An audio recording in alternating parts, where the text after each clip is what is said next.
하나님께서 잘 기쁘게 받으신 줄로 믿습니다.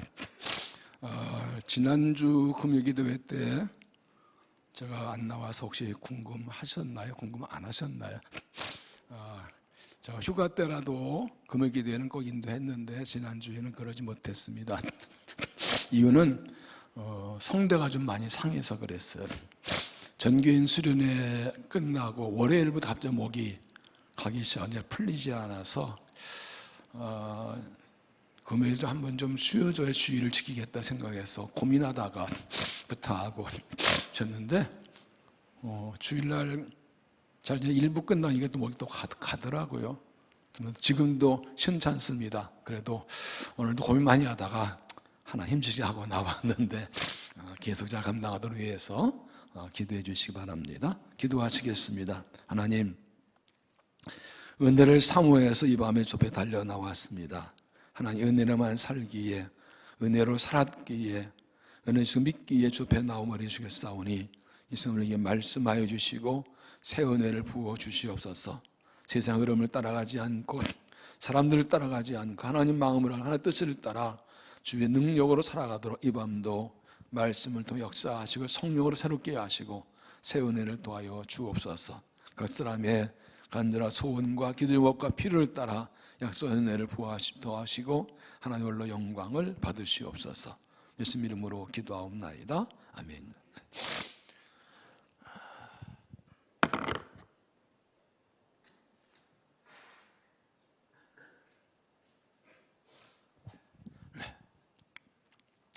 학교에서 학생들 성적을 평가할 때 두 가지의 방법이 있습니다. 하나는 절대평가, 그리고 다른 하나는 상대평가입니다. 절대평가는 그냥 성적대로 학점을 주는 거예요. 91점부터 A 학점, 58점 E B 학점, 그래서 성적대로 이렇게 학점을 주는 겁니다. 그런데 상대평가는 그렇지 않습니다. 지금 이 한 클래스에 학생이 30명인데 그 중에서 A 학점은 5%, B 학점은 15%, C 학점은 30%. 좀 박한가? 어쨌든 이렇게 비율을 정해놓고 요 비율로 따르는 겁니다. 그래서 성적이 90점 맞아도 A 학점 5% 못 들어가면 같은 성적이 많으면 B로 떨어지는 거예요. 그래서 우스는 얘기로 이 수학생들이 요즘같이 옛날에 학생들이 많을 때 교수가 한 클래스에 막 50명 또는 100명씩 학생이 들어오니까 다 찾자 힘들어가지고 자기 교수실 바닥에다가 이렇게 A, B, C 해놓고 수험지를 확 뿌려가지고 여기 들어온 데를 해줬다 이런 얘기가 있는데 이거 만드는 얘기 실제 안 그랬겠죠. 어쨌든 이런 비율을 따른 상대평가입니다. 그러면 학교 입장에서는 어떤 게 더 좋을까요? 학교 말고 학생 입장에서는 절대평가가 좋을까요? 상대평가가 좋을까요? 예를 들어 91점부터 100점까지는 A, 90점부터 81점까지는 B. 이렇게 이게 어쨌든 성적대로 점수를 주는 거예요. 때로는 공부 잘하는 것은 91점이 50명일 수도 있고 B가 40명일 수도 있고 관계없어요. 내 실력대로 점수를 받는 거예요. 그러면 학생 입장에서는 절대평가가 좋을 상대평가가 좋을까요? 당연히 절대평가지요. 그러면 예를 들어 상대평가라면 공부 잘하는 놈 많으면 내가 점수 줘도 B밖에 못 받는 거예요. 제가 무슨 학교 교수 얘기하는 것이 아니고 하나님은 우리를 어떻게 평가하실까? 하나님 우리를 상대평가하실까 절대평가하실까? 야, 너는 그래도 쟤보단 좀 낫다? 쟤보다 못하다? 이게 상대평가예요. 절대평가는 각자 그들 믿음을 평가하시는 거예요. 하나님은 우리를 어떻게 평가하실까요? 절대평가요? 상대평가요? 절대평가입니다. 하나님께서는 다른 사람과 비교해서 우리의 신앙을 평가하시지 않고 각 사람 개인 그대로 하나님 기준에 따라 평가하십니다.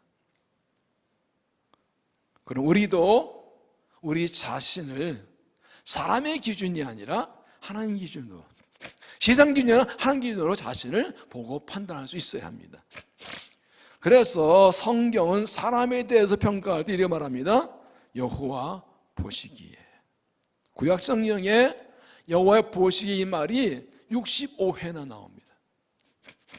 하나님께서 얼마나 사람을 절대 평가하시는가를 보여줍니다. 세상 보기에, 남들 보기에, 사람 보기에가 아니라 하나님 보시기에 단 하나의 기준입니다. 누구와 비교하지 않으십니다.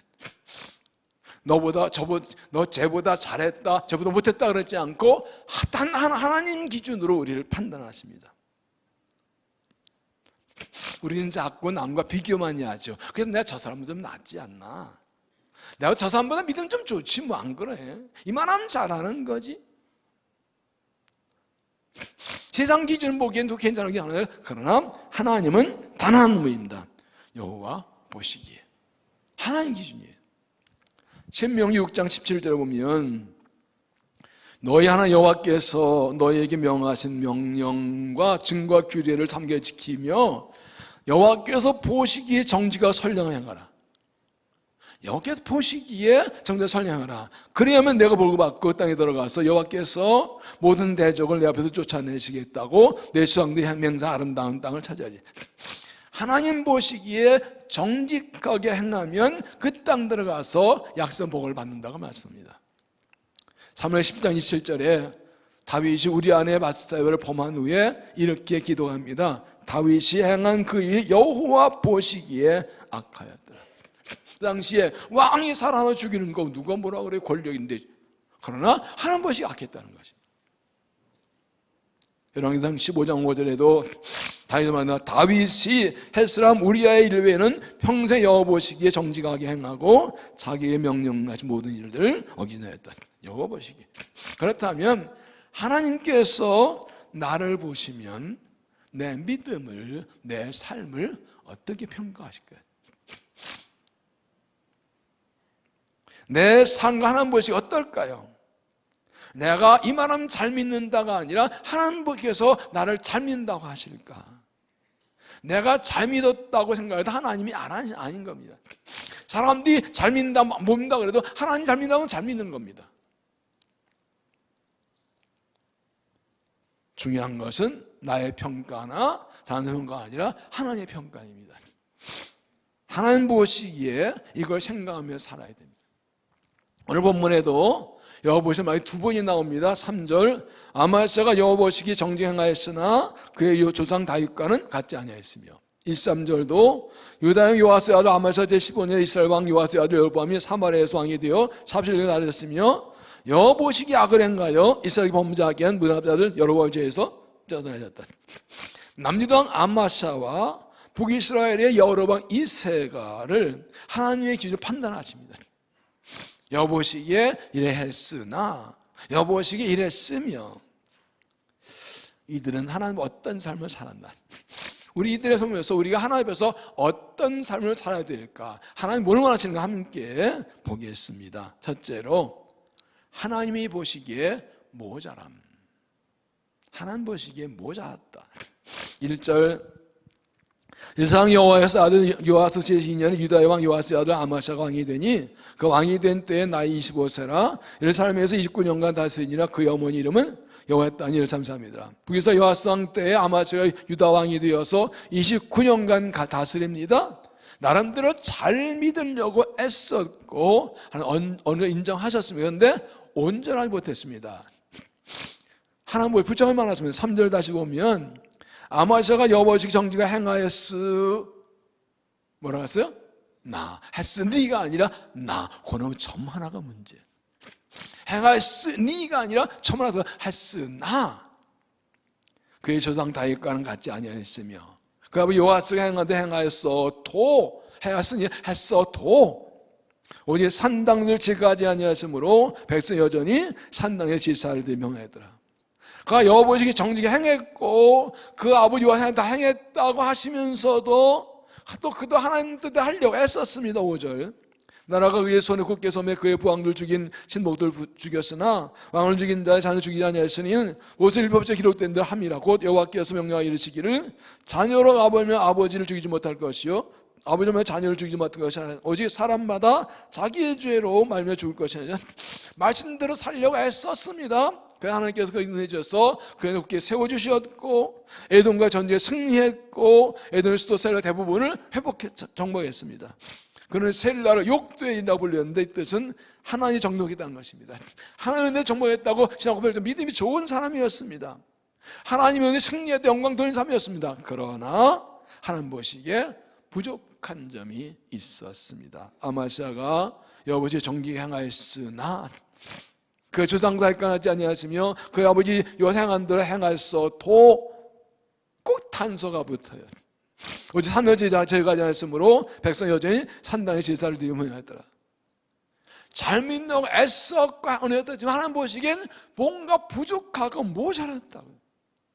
아버지 행한 대로 행했는데 산당 제거하지 않아 백성이 산당에서 우상에게 제사드린 그 우상을 아직 버리지 않고 있다는 말이죠. 이 부분을 역대하 25장 2절에서 이렇게 표현합니다. 아마시아 여보시기에 정녕 행하기는 하였으나 온전한 마음 행하지 않았다. 왜 이렇게 좀 뭐가 모자랐냐고요? 그의 마음이 하나님께서 온전하지 않았다고요. 열심히 잘 믿으려고 하고 하나님 정죄하긴 했지만 하나님 보시기에 그 마음이 온전하지 않았다고. 하나님께 마음을 다 드리지 않았다고요. 그 중심을 드린 게 아니었다고요. 겉으로는 잘 믿는 것 같은데 하나님 보시니까 속은 아니더라는 거예요. 진심이 아니더라는 거예요. 그의 믿음이 하나님 보시기에 모자랐다. 그 결과가 무엇입니까? 8절 이하에 보면 아마시아는 나중에 교만해져서 북이스라엘에 선전포격을 걸었다가 패배했고 17절에 보면 도망쳤다가 반란으로 잡혀 죽임당합니다. 그의 신앙이 하나님 보시 부족하고 모자랐기 때문에 끝까지 믿음이 닫고 온전함이 아니기 때문에 결국은 모두 잃어버린 것입니다. 여러분, 내 신앙은 어떤가요? 하나님 보시기에 내 삶은 어떤가요? 하나님은 나를 보실 때 하나님 내 삶을 보고 뭐라고 하실까요? 내 중심 보시고 온전한 마음을 하실까요? 그 마음이 온전히 못하다고 하실까요? 잘 믿는다고 하는데 하나님 보시 뭔가 좀 부족하다.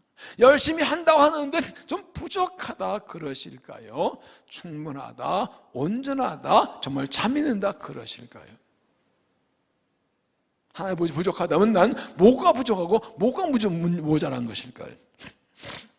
요한계시록 2장에 보면 예수님께서 요한계시록에 에베소 교회에 보낸 편지 이런 말씀이죠. 내가 내 행위와 수고와 내 인내를 알고 또 악한 자들을 용납하지 않은 것과 자칭 사도라 하되 아닌 자들 시험하여 그의 거짓된 것을 내가 들은 것과 또 내가 참고 내일을 위하여 견디고 게으르지 않은 것을 아노라. 이 에베소 교회가 이단들이 들어올 때 그것을 찾아내고 막아내고 끌어 쫓아내고 고난과 환난을 정리해서 하나님께서 이 잘했다고 이거 인정하셨습니다. 수고했다, 잘했다, 내가 안다. 그런데 그건 하지 않고 부족한 게 있다고 그러셨어요. 그러나 너를 책망할 것이 있나니 앞에서 그렇게 믿음 좋다고 고난 견뎠다고 거기서 쫓아냈다고 칭찬하시고 인정하시면서 그런데 책망할 것이 있다고 그러셨어요.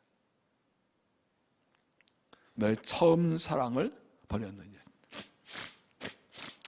아까 역대 25장에서 아마시아에서 뭐였어요? 그가 온전한 마음을 하지 아니하였으면 이렇게 말씀했죠.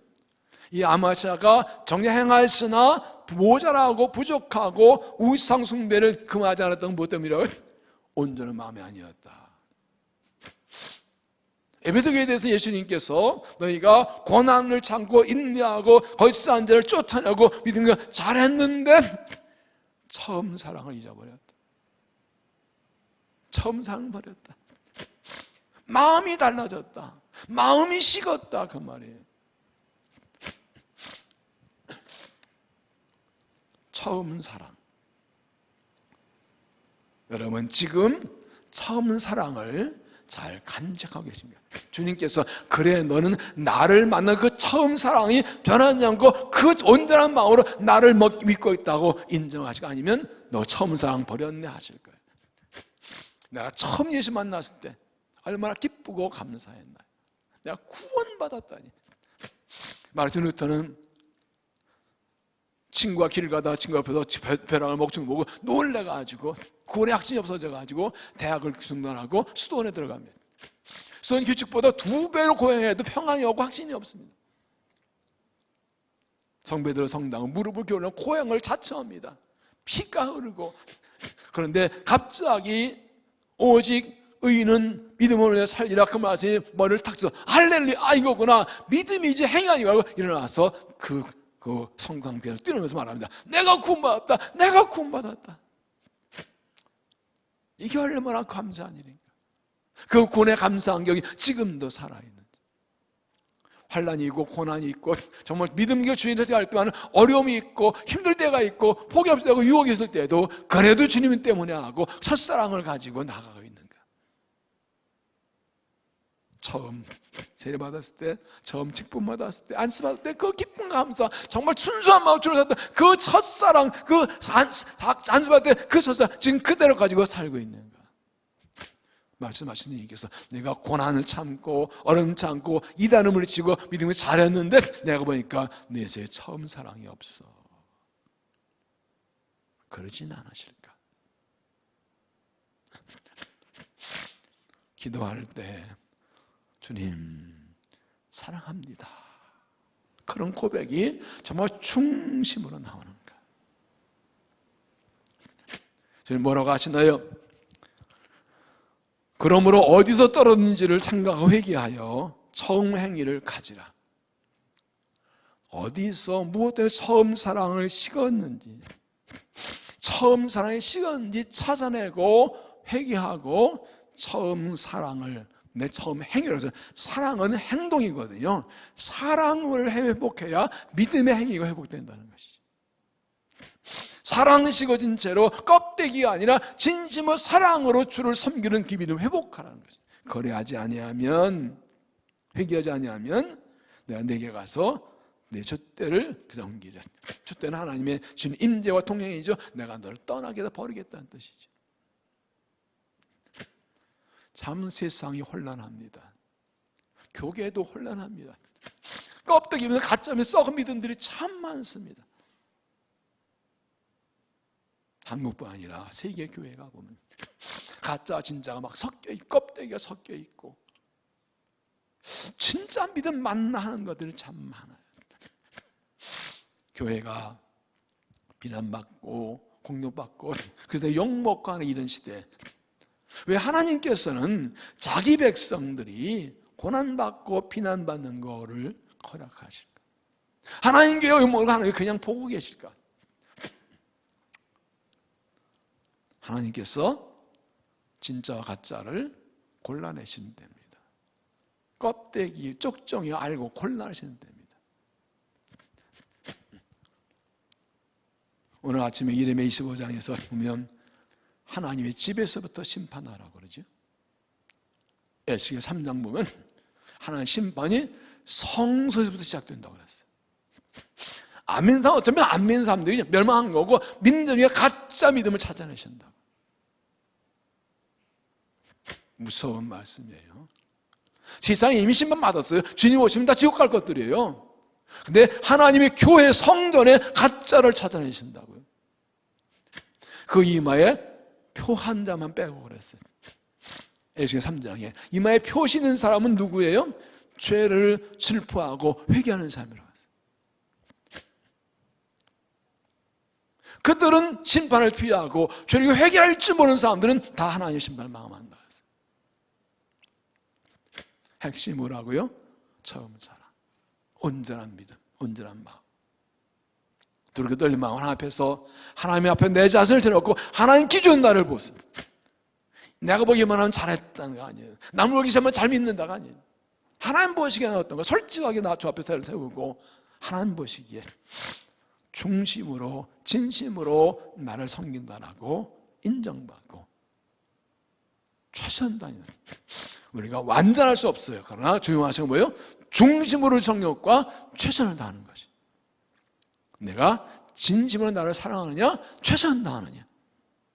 이 일에 인정받고 칭찬받는 믿음이, 그래서 항상 주 앞에 최선 다해 주를 섬기고 칭찬받는 믿음이 되시기를 바랍니다.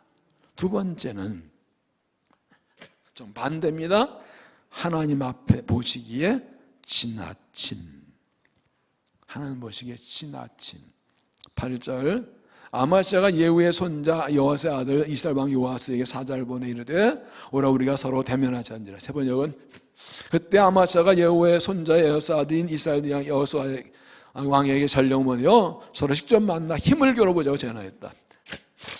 아마시아가 북이스라엘 왕에게 와서 한번 맞서보자, 맞짱 뜨자, 한번 싸우자 하고 선전포고를 합니다. 이렇게 된 것은 앞에 7절대로 에돔과 싸움을 크게 이기기 때문에 교만해져서 그럽니다. 이겼다. 교만해져서 이제는 북이스라엘까지 싸움을 겁니다. 그래서 여호와스는 이렇게 말하지 10절에 네가 에돔을 쳐서 파하였으므로 마음이 교만했으니 그 하나님의 은혜로 전쟁에서 승리했는데 내가 강하고 힘이 있어서 이겼다고 생각하고 이내 동족인 북이스라엘에게 싸움을 거는 겁니다. 이 아마시아가 북이스라엘에게 선전포고가 한 이유가 있었어요. 역대 25장을 보면 아마시아가 전쟁을 위해서 30만 군사를 모으고 북이스라엘에서 10만의 용병을 데리고 옵니다. 돈을 주고. 근데 선지자가 왜 하나 의지하지 않고 용병 의지하냐고 책망하고 돌려보내라고 했어요. 용병은 돈 받는 사람들인데 돈 벌려고 하는데 도로 가라오니까 삐져가지고 이 북이스라엘 군사들이 돌아가면서 남유대 많은 마을들 습격하고 공격을 하고 약탈을 했어요.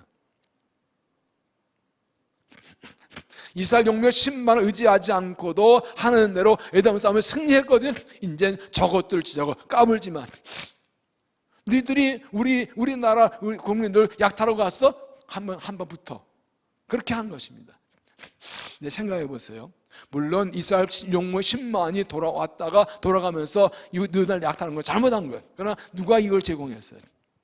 선제 책망대로 전쟁이 왔을 때 하나님 의지하지 않고 이스라엘 10명 용병을 빌려온 거 하나님 의지하지 않으면 불신앙이거든요. 그 단초는 자기 원인 제공이에요. 자기 원인 제공에도 하나님께 회개했어야 되는 거예요. 그런데 하나님의 은혜로 에돔과 싸움에 승리한 후에 겸손하지 않고 그 교만해져가지고 너 나하고 붙어 하고 북이스라엘에게 선전포고한 겁니다. 분명히 그는 무엇입니까? 교만해졌습니다.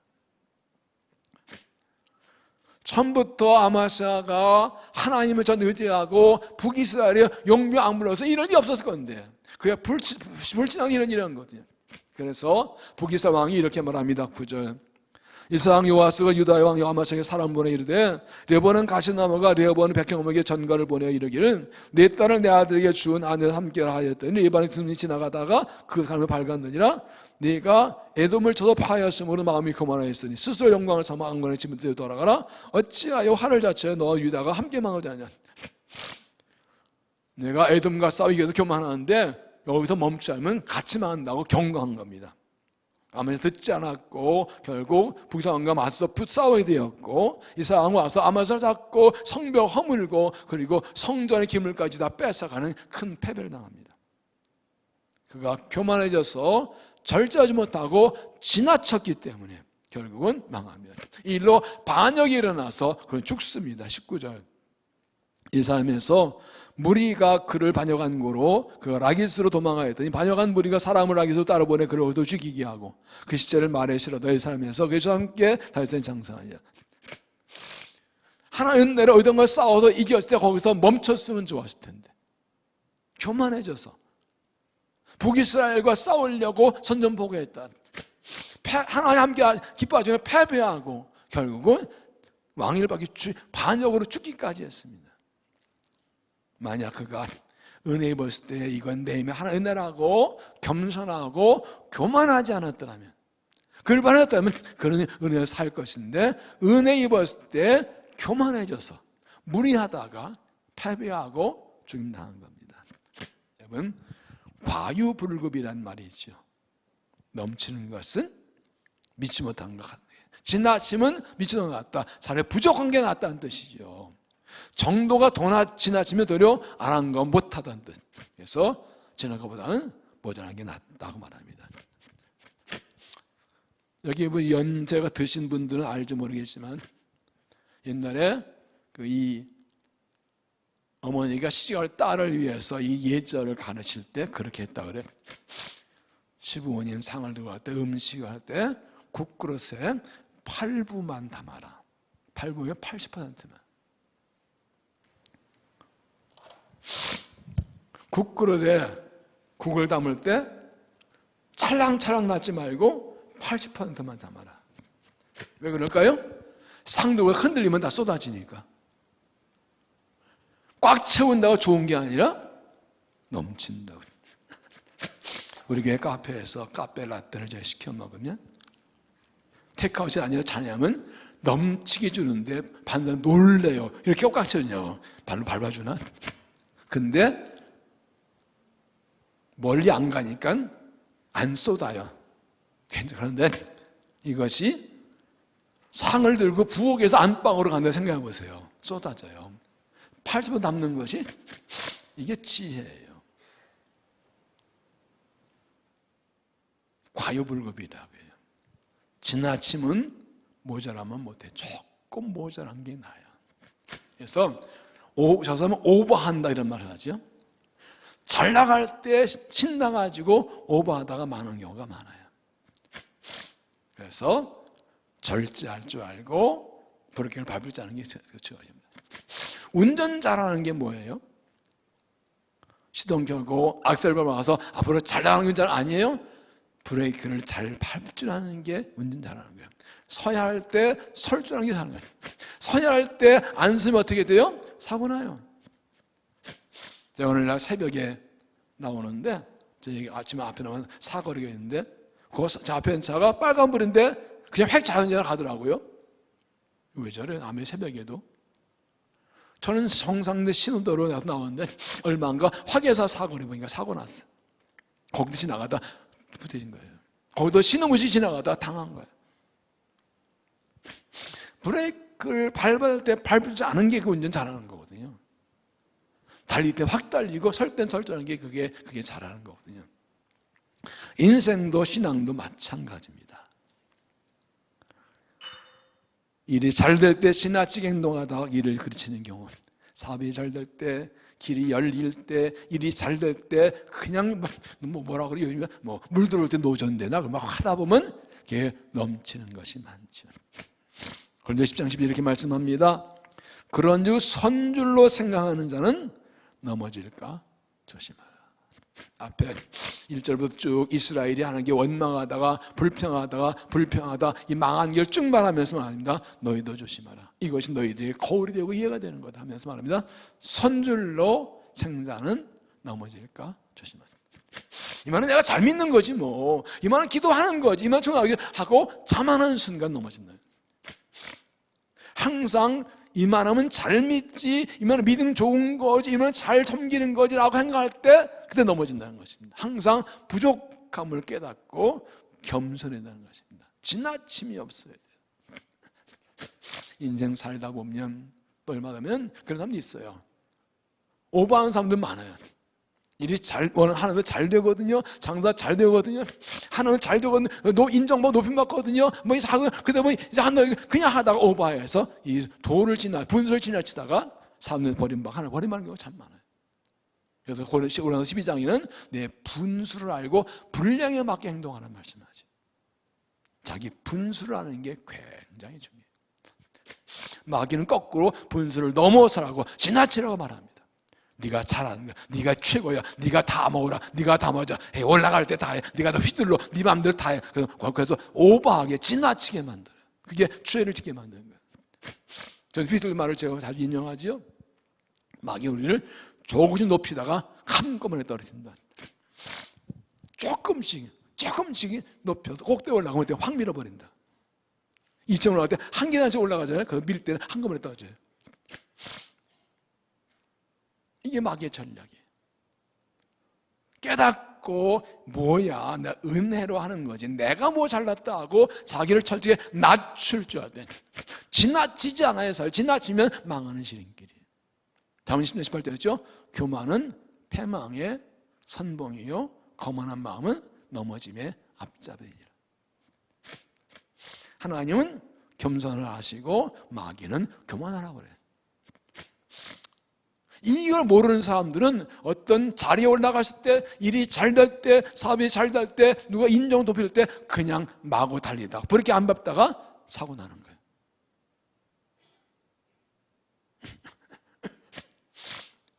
그렇게 하면 사고 나는 거예요.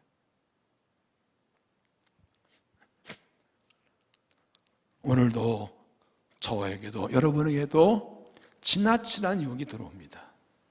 너 잘 되잖아, 그만한 자리 있잖아, 그만한 힘이 있잖아, 그만한 실력이 있잖아, 일이 잘 되잖아, 네 합은 되잖아, 네 합은 너 다 해.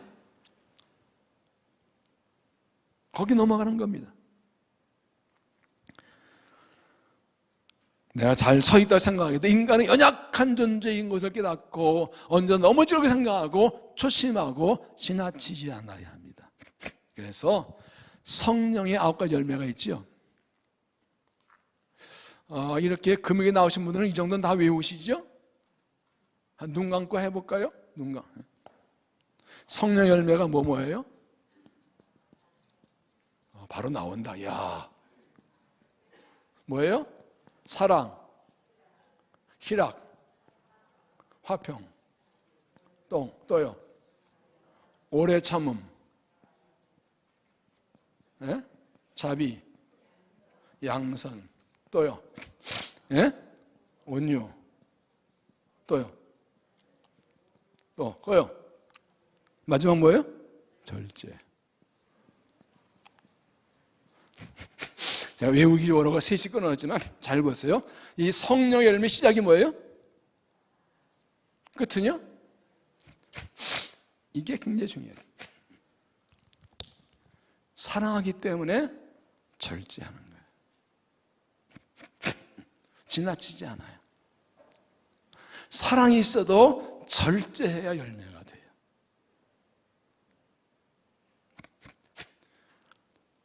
브레이크를 밟을 때 밟을지 않은 게 그것이시네요. 이걸 잘 보셔야 돼요. 사랑하기 때문에 행동하는데 그 사랑의 완성 뭐로 된다고요? 절제. 희락도 절제로, 화평도 절제로, 옳참도 절제로, 자비도 절제로, 온유도 절제로, 다 절제로 된 거예요. 절제에 온유할 수 있어요. 절제 못하면 온유에 내만 화나고 싸우지. 절대 충성해요. 나를 절제 하나님에게 순종할 수 있어요. 모든 게 다 그래요.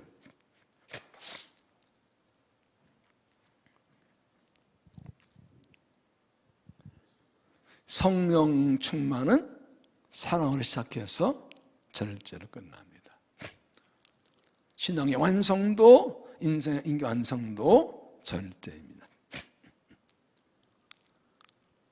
말과 행동을 절제할 줄 알 때 사랑할 수 있고 신앙 완성되고 넘어가지 않습니다. 이 절제가 없으면 그렇게 볼 줄 모르면 교만에 지나치면 그것이 망하는 지름길입니다.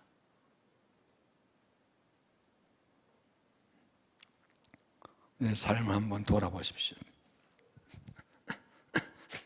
하나님 보실 때 너 좀 지나친다, 너 좀 과하다, 그런 건 없을까요? 내가 너를 일꾼으로 세워주었는데, 내가 내게 은혜를 주었는데 뭐 네가 잘나서 하는 줄 알고 너 좀 과하다, 지나치다 그러시는 건 없을까요? 어느 부분에 그럴까요? 살아오면서 절제하지 못해서, 지나쳐서, 겸손히 못해서 교만에 실패한 적은 없었나요?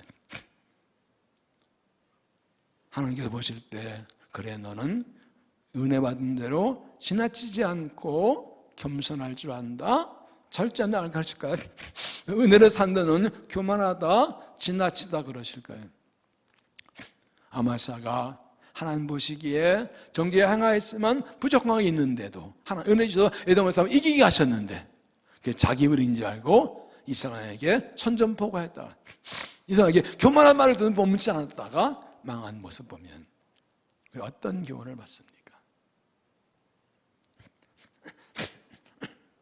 그래서 하나님께서 쓰실 만한가 하고 이렇게 테스트 하실 때가 있어요. 힘을 줘보고 자리를 줘보고 필요를 줘봐요. 이걸 제대로 절제할 줄 아나. 때로는 완전히 낮춰버리세요. 바닥을 기게 만드세요. 완전히 낮아져서 나는 아무것도 아니라고 그런 고백이 나올 수밖에 없어요. 그때 이제 하나님 쓰시려고 내를 낮추세요. 모세를 생각해 보세요. 하나님 은혜로 태어나서 하나님 은혜로 왕궁에 보러서 40년 왕자처럼 자랐습니다. 그럼 어머니의 격파물을 때문에 힘을 알고 있기 때문에 자기 민족을 구원하고 민족 구원 나섰는데 자기 혈기로 사람을 때려 죽이고 살인자로 쫓겨갑니다. 도망칩니다.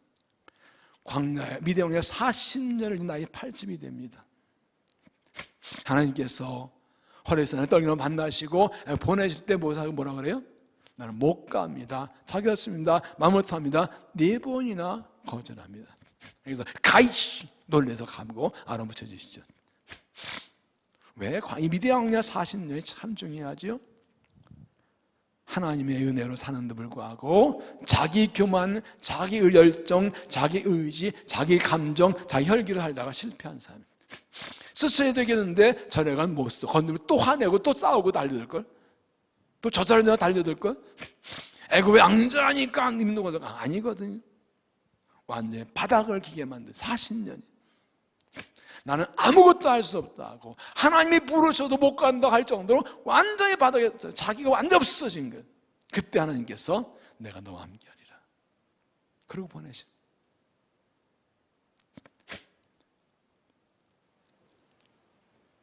못한다고? 내가 내 영에 아론 보내줄게. 내가 너와 함께하리라. 하나님께 순종할 때 10가지 기적의 재앙이 나타나고. 근데 이렇게 하나님께서 내 교만을 낮추시고 나를 겸손하게 하시고 불로 연단하시고 강건케 쓰시려고 하실 때 그 연단을 못 견디고 뒤쳐놓은 사람도 있어요. 그러면 쓰임 받지 못하는 거예요. 연단 받는 거 끝났어. 아무 의미가 없어. 연단 받은 게. 끝까지 하나님께 붙들려 있으면, 끝까지 하나님께 붙들려 있으면, 은혜 가운데 있으면 하는 때가 되면 쓰시는 거죠. 그래서 어렵고 힘들 때 하나님 그런 사람을 찾으시고 불러 세우시는 것입니다. 편은 일서 고개를 숙인다고 하지요. 은혜를 받을수록, 은혜를 많이 받아서 더욱 낮아져 겸손해서, 높은 데 올라가고 일이 잘 될 때 더욱 낮아 겸손해서, 일이 잘 되고 장사 잘 되고 많이 벌고 그럴 때 더욱 이때가 정말 교만하죠. 더욱 낮아져 겸손해서 잘 절제할 줄 알아서 지나치지 않아서 하나님께 인정받고 계속 쓰임받는 믿음이 되시기를 바랍니다. 세 번째, 하나님의 은혜가 넘침. 하나님의 은혜가 넘침. 이 부분이 제일 중요합니다.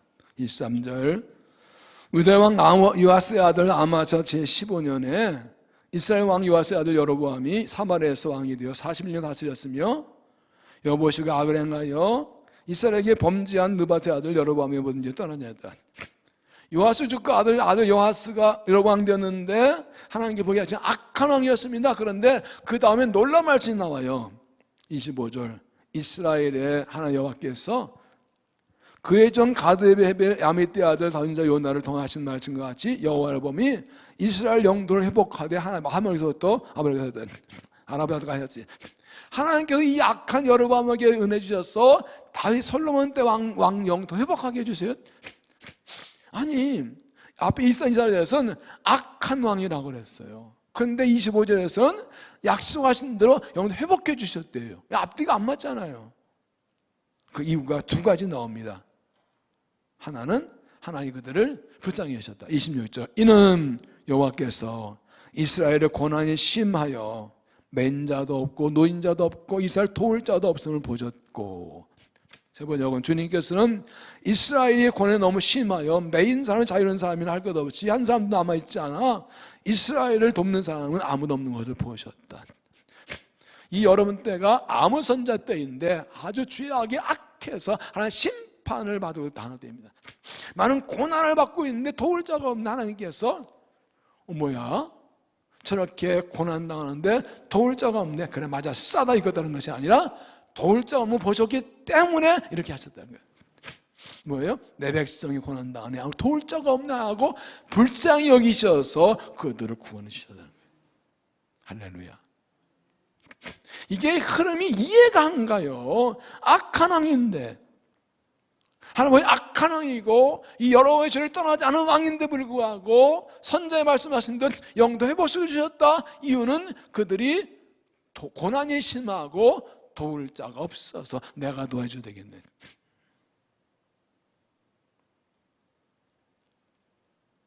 이것 은혜가 무엇입니까? 하나 일하시면 역사줄 때가 많아요.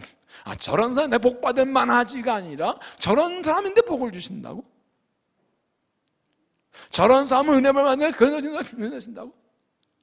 공의 하나님이시지만 때로는 이해 안 될 때 뭐 어떻게 저런 사람에게 복을 줘? 어떤 사람 나는 왜? 은혜가 뭐라고요? 받을 자격 없는 사람에게 조건 없이 주는 것. 갚아주는 이게 은혜죠. 여러분 생각해 보세요. 하나님께서 나의 의로움을 따라 은혜 주신다면 하나님 은혜 입을 만한 자격이나 충분한 거예요, 나는요? 하나님 내가 행한 일을 갚으신다면 내가 하나님 복 받은 많은 일을 그렇게 많이 했나요? 하나님께 나에게 남달리 은혜를 주실 만큼 내가 의로운 사람인가요? 충분한 그런 은혜를 입을 만한 그런 노력과 수고, 행위, 자격이 있는 일 했나요? 하나님께 충분히 합당한 사람인가요, 내가요?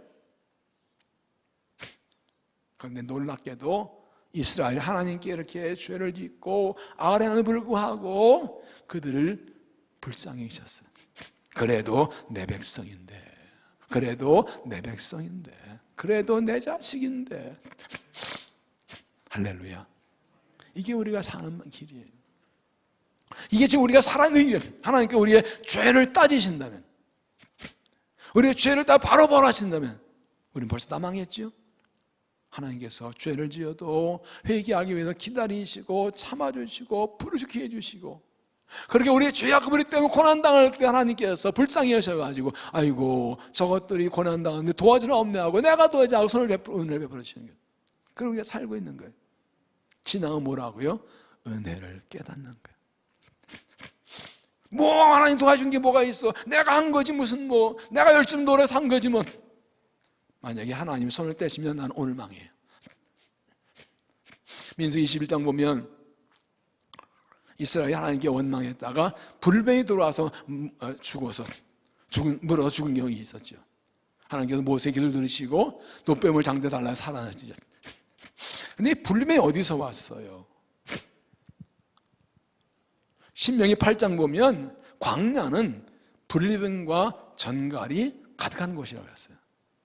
이 말은요, 그들이 광야길 할 때 이미 그 광야에 불뱀 정을 득실했어요. 그런데 어떻게 돼? 하나님이 막아주신 거예요. 그래서 못 물은 거예요. 그럼 일기둥으로 막은 건데, 근데 하나님께 범죄하고 불평하다 하나님이 손을 빼셨어요. 그래, 한번 너희들끼리 살아봐. 하나님 손길로 어디가 불병에 왁 달려도 부는 거야. 우리가 아는 세상이에요. 불병과 정언의 득실거리에 지금이요. 이게 삶의 현실이에요, 지금요. 어떻게 살고 있다? 하나님이 지켜주신 거라고요. 근데 하나님이 손을 거두시면 당장 죽는 거예요. 하나님이 뭐 은혜 주신 거예요? 지금 이렇게 살아있는 자체가 은혜예요. 믿음 지키는 게 은혜예요. 하나님께서 구름 불길을 막아주고 지켜주신 거예요. 민수기 보면 모압 왕 발락이 발람을 시켜서 이스라엘을 저주하게 하죠. 하나님 가지 말는데도 갑니다. 그런데 하나님 막으셔가지고 하나님 하시는 말, 주신 말만 하게 했죠. 이게 중요한 뭐인지 아세요? 이스라엘 백성은요 그냥 가고 있었어요. 저기 위에서 지금 발락 선지자가 저주하려고 못한 거예요. 이스라엘 백성은 저 위에서 저 발람, 이 모압 왕 발람이 발락 선지자를 불러가지고 자주하고 전혀 모르고 있는데 하나님께서 너 시끄러 하지 마고 하나님 막아주신 거예요. 이게 뭘 말해요? 내가 모르고 있는데 하나님 막아주신 게 굉장히 많다는 거예요. 뭐 하나님 도와준 게 뭐 있냐고요? 나는 광야길 가고 있어요. 저 적군들이 모압 발람이 발람통해서 날 저주하는데 하나님께 내 백성 건드리지 마, 막으시. 이런 게 많다는 거예요. 뭐 도와준 게 뭐 있냐고요? 모른 새 막아주셨어요. 은혜로 사는 거예요. 왜 그랬다고요? 내가 안 도와주면 망하겠네. 도와줄 사람도 없어서. 이게 뭐예요? 내 자식이 아무리 속삭여도 아프면 어떻게 해요? 고추 주고 약 주고 해야지 어떡할 거예요? 마태복음 14장 보면 예수님께서 배 타고 기도하러 가시고 제자들은 배 타고 건너가다가 풍랑이 납니다. 예수님께서 아시고 도와주러 오셨는데 베드로 보고 귀신이다. 야 나야 나 걱정하지 마. 베드로가 나도 물에 헛개했어요. 걸어와. 두 발자국 다 빠져버렸어요. 예수님께서 건져줍니다. 잘 보이래요. 예수께서 손을 밀어 그를 구원하시며 이랬을 때 믿음이 정이 되셨네. 아이고 믿음 없으니까 빠지지 놈아.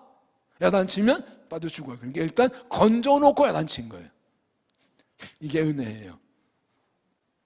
예수님께서 우리가 잘못했을 때 고봐 혼나 이놈아 하고 야단치고 있으면 그 고난 우리는 빠져 죽어요. 그런데 하나님께서 일단은 주여 도할 때 건져주시고 그 다음 야단치세요. 일단 살려놔야 야단도 칠 거 아니에요. 죽으면 어떻게 야단쳐? 믿음이 적은 자야. 우리는 이 은혜로 살고 있는 거예요. 무슨 원망불평이 있어요? 하나님께서 조건 없이 이유 없이 누구 와도 왜 저런 인간을 왜 도와주냐고, 저런 사람을 왜 구해주냐 할 정도로 도울 자 없다고 도와주시는 은혜로 사는 거예요. 하나님께서 이들을 이렇게 돌봐신 또 하나의 이유가 있습니다. 27절 여호와께서 또 이스라엘의 이름을 천하에서 없이 또 하기도 안 했으므로 여호와의 아들 여러분의 손으로 구원하십니다.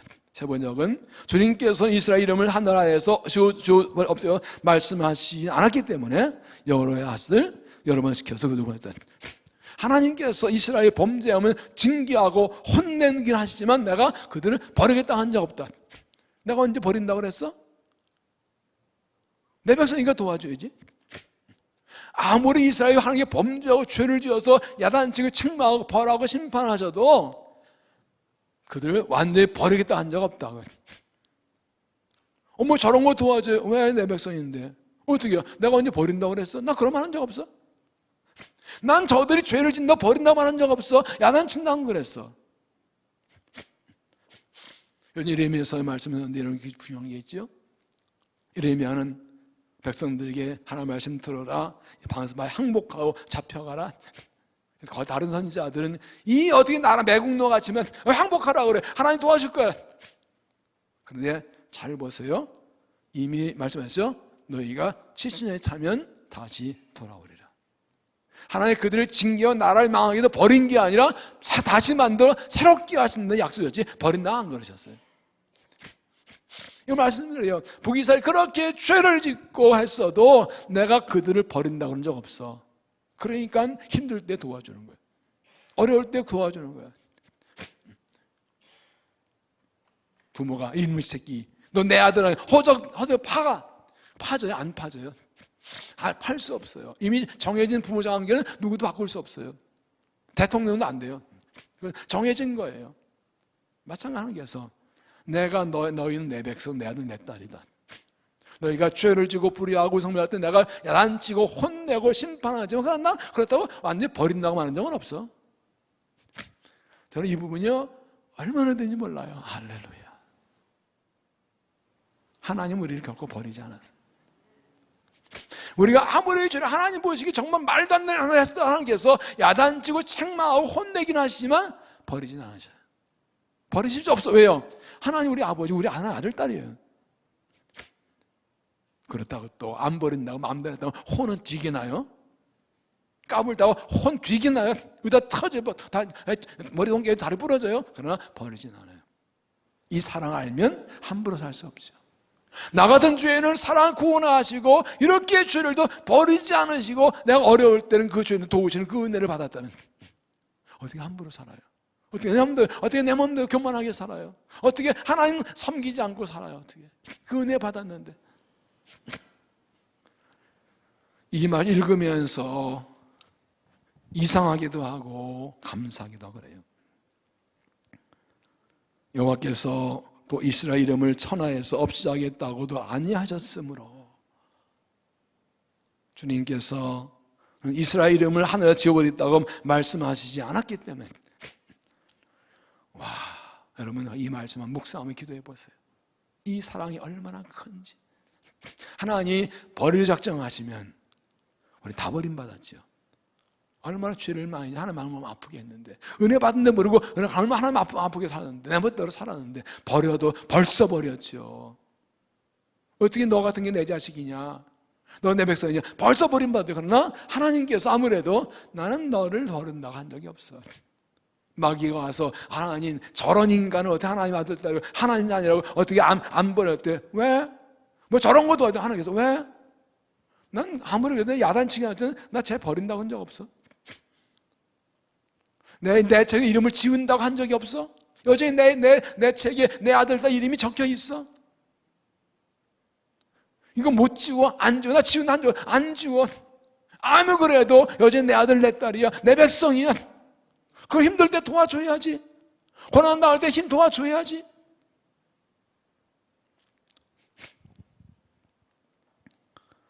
여로보암의 왕의 믿음을 보면, 당시 이스라엘 백성들의 믿음을 보면 그런 은혜를 입을 이유도 없지 하나님께서 도와주셨습니다. 이것이 은혜입니다. 우리가 자격 없지만 예수 이름으로 기도할 때 기도를 들어주시고, 아버지 부를 때 응답해 주시고 은혜로 살고 있는 것입니다. 하나님의 언약이 우리에게 있습니다. 하나님의 자녀의 언약이 우리에게 있습니다. 우리는 언약 백성입니다. 언약과 약속의 차이를 말씀드렸지요. 약속은 사랑과 삶 사이 약속, 한쪽이 이 약속을 깨면 깨지는 거지만 언약은 하나님의 약속이기 때문에 하나님 안 변하세요. 하나님 신실하세요. 그래서 그 당사 우리가 연약하고 넘어질 때 우리를 야단치고 혼내고 다시 만들어서라도 믿음의 자리에, 복받는 자리에 세워놓고 약속을 이루어주시는 거예요. 그러니까 이거예요. 하나님 앞에 잘못했을 때, 내가 하나님과 언약을 깨뜨렸을 때 하나님께 혼나고 연단받고 믿음이 회복되어서 다시 하나님 자녀 자리에 돌아와서 언약한 복을 받을 것이냐, 그거 싫다고, 하나님 매 맞고 연단 싫다고 그 연단과 징계를 피고 도망치고 언약한 복을 포기할 것이냐.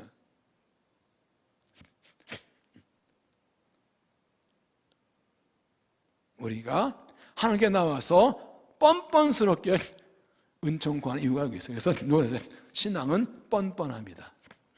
따라합시다. 신앙은 뻔뻔합니다. 참 뻔뻔해요, 늘 참. 아이고, 내가 보니까 다 뻔뻔해. 뻔뻔스럽게 나와가지고 뻔해달라고. 되게 뻔뻔해. 뭐 나도 똑같아. 뭐긴 내 얘기인데도 아멘을 해. 자기 일도 아멘을 하고. 그 말 우린 다 똑같아. 무슨 하나의 은혜를 구할 적이 뭐예요? 십자가 은혜를 구원받고 예수의 사랑을 구원받는 불구하고 하나님 마음 아프게 하고 슬프게 하고 내 멋대로 살기 얼마나 많은데, 순성 순종 못하고 얼마나 많은데 야단이 혼나지 무슨 뭘 구할 자격이 있냐고요. 근데 우리 뻔뻔하게 나와서 주여 주소서를 하고 있으니 누가 보기엔 이제 되게 뻔뻔하다 넌. 근데 그 뻔뻔함의 근거는 뭐라고요? 하나님의 은혜라. 뻔뻔하다고? 그럼 어쩔 거야. 내 아들 딸인데. 내가 저를 버린다고 한 적 없어. 내가 저들은 내 이름 지운다고 한 적 없어. 우리는 다 은혜로 삽니다. 신앙은 은혜를 깨닫는 것이라. 그리고 감사하고 은혜 받은 삶답게 사는 거라고. 디모데전서 1장 12절 바울의 고백이 있죠. 나를 능하게 해서 우리 주께 내가 감사함은 나를 충성히 여겨 내게 직분을 맡기시니. 충성되이 여겼다는 것은 실제는 충성되지 못한데 그러다가 쳐졌다는 거예요. 이게 직분인 거예요. 사도 바울이 말합니다. 나는 박해자요 폭행자이기 때문에 하나님은 입을 자기가 없었는데 충성되다고 쳐주셔서 은혜 직분막힌 감사하다. 이만하면 내가 목사 될 자격이 있지, 장로 자격이 있지, 권사자에 앉을 자격이 있지, 누가 말할 수 있어요? 쓸데도 버려도 할 말이 없는 사람들인데 충성되다고 쳐주셨어. 이 자체가 감사인 거예요. 근데 거기다가 나를 능하게 해주셨다고. 뭐라고 그래요? 우리 주의 은혜가 그리스도에 나는 믿음 안과 사랑 안에서 넘쳐 풍성하였도다. 그러면 내가 죄인 중에 괴수로다. 사도 바울이 죄인 중에 괴수, 우리는 죄인 중에 괴수의 괴수죠. 근데 하나의 은혜가 오늘 나를 나되게 했죠. 그래서 고백하죠. 고린도서 5:15절부터 그러나 내가 나된 것은 하나 은혜로 된 것이니 내 죄는 내가 헛되지 아니하여 내가 모든 사도 더 많이 구했으나 내가 한 것이 오직 남은 게 하나님이다. 내가 하나님의 은혜로 오늘 내가 되었고 다른 사도 더 많이 수고했는데 그것도 내가 한 거야. 하나의 은혜로 한 것이다. 내가 남보다 수고를 많이 해도 그것도 하나님의 은혜로 된 것이지 내가 한 게 아니라고. 자랑할 거 없어요. 남보다 일을 많이 했다고 뭐보다 그것도 은혜지. 은혜 아니면 나는 살 수도 없는데 주님을 위해 일하고 남보다 수고 많이 하면 그것도 은혜예요. 한 은혜 된 것이에요. 할렐루야.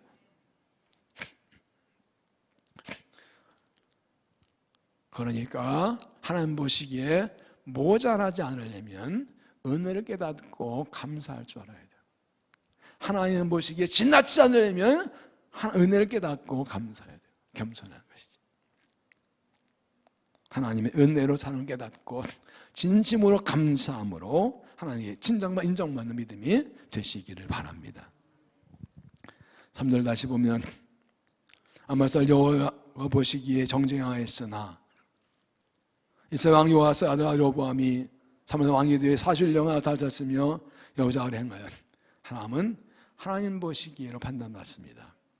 하나님 뭘 보실까요? 하나님은 사람의 중심 보신다고 했습니다. 사람이 6장 10장 7절 내가 보는 것은 사람 같지 아니하니 사람은 이를 보니 나 여호와는 중심 보느니라. 세번역은 나는 사람이 판단하는 것은 그렇게 판단하지 않는다. 사람 겉모습을 판단하는 나는 나 주는 중심을 본다. 중심을 본다. 남보다 못한 게 있어도 중심으로 하면 남보다 잘난 게 없어 중심하면 그걸 인정하신다는 것이죠. 역대하 31장 20절 히스기야가 온 유다 이같이 행하되 그 하나님 여호와 보시기에 선과 정의와 진실함을 행하였으니 그가 향하는 모든 일곧 하나님 전에 수정되는 일이나 율법이나 계명을 하나 그의 마음을 하늘 닫고 한번 행하여 형통하였더라. 히스기야가 하나님 보시기에 진심을 행해서 형통했다. 34절 1절은 요시아가 왕위에 오를 때 나이가 8세라. 이를 참여해서 30년 동안 다니시며 여호와 보시기에 정직히 행하여 그의 조상 다 이기기로 오르며 덜치지 않고 하나님 보시기에 정직하기 때문에 오랫동안 통치했다고. 여호와 보시기에 나는 어떤 믿음인가요? 하나님 보시기에 모자라는 믿음, 내 삶과 하나님 보시기에 모자라지 않나요? 뭐 문제인가요? 모자랐다는 것은 최선을 다하지 않았다는 겁니다. 왜 최선을 다하지 않아요? 은혜를 깨닫지 못해서. 은혜를 산 걸 깨닫는다면 감사한다면 주일에 최선 다할 것인데 이 은혜를 깨닫지 못해 최선 다하는 보시기에 모자랐다고 하신 것입니다. 은혜를 깨닫고 최선 다해서 부정함 없이 주를 섬기는 믿음이 되어야 합니다. 하나님 보시기에 지나친 행동, 내 삶의 믿음은 하나님 보시기에 지나치게 없나요? 뭐 문제인가요? 왜 지나치게 되나요? 역시 마찬가지입니다. 은혜를 깨닫지 못해서 내가 한 것에 주의 은혜를 행한다면 교만할 수 없지요. 은혜를 모르니까 교만한 것이죠. 내가 나된 줄 생각해서 하나님의 은혜인 줄 깨닫고 겸손함으로 절제함으로 주를 섬기는 믿음이 되어야 합니다. 하나님의 은혜가 넘치는 삶, 나의 삶에 넘치는 은혜를 깨닫습니까? 내 의름 때문이 아니라 하나님 사랑 때문에 나의 의름, 행위 때문에 하나님 은혜 때문에 나를 참여해줘 길 바꿔주는 것입니다. 은혜 깨닫고 은혜 감사함으로 섬기는 믿음이 되시기를 바랍니다. 여호와 보시기에 오늘 기억하기 한 가지입니다. 여호와 보시기에 이사 40장에 보면 메시아기를 준비하는 이렇게 말하죠. 골짜기는 메우고 산은 깎아 낮추고 험한 길은 통당케 하라. 내 부족함은 최선 다함으로 세우고 교만은 깎아내리고 감사하지 못한 믿음을 버리고 감사함으로 평지를 만들면 하나님께서 은혜를 주실 것입니다. 오늘 기도하시면 하나님 무엇이 부족함이 뭔지 알려주십시오. 하나님 무엇이 넘치나 지금 알려주십시오. 주의 은혜를 다시 깨닫게 기도하고 그 은혜에 감사함으로 주님께 최선 다하고 겸손으로 주를 섬겨서 칭찬받고 하나님 은혜 때문에 살아가고 주의 은혜로 살아가는 믿음이 되시기를 주의 이름으로 축원합니다. 기도하겠습니다.